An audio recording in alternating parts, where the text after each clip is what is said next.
Hello, my name is Jared Marcel, and today we're going to be measuring the angular velocity of a computer fan via a photoresistor and displaying it on an oscilloscope. So the photoresistor detects a change in a solid mechanical property through a change in resistance. It essentially measures the resistance between the two photoresistor pins. Light is the measurand to the photoresistor, and resistance changes as a function of light intensity. So a Wheatstone bridge, specifically a quarter bridge using 3 resistors and 1 sensor, is incorporated to get an accurate output as change in sensor resistance is small relative to the overall resistance. So now we'll go get to the actual breadboard setup.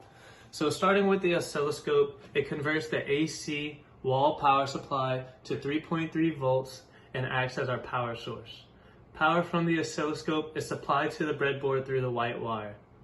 Ground is attached with the orange wire, as seen here, but the darker orange wire is the important ground for our Wheatstone bridge, as seen here, as it's positioned in series with the photoresistor and resistor number 4.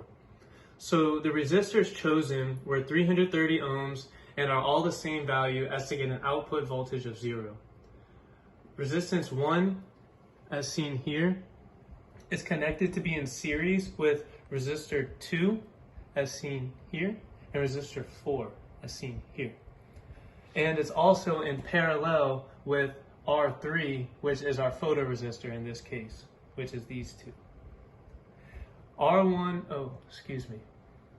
Change in resistance is converted to a change in voltage and now must be read by the oscilloscope.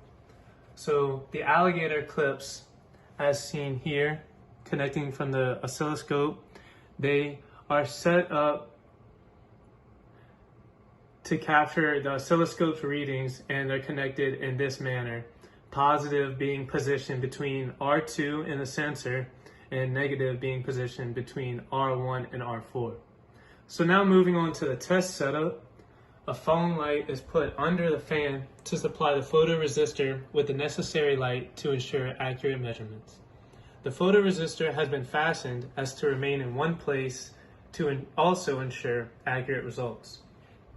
So now we'll move to the oscilloscope readings, and we'll see that the oscilloscope is displaying a frequency of between 130 and 140 hertz, which is right around 8,000 RPMs.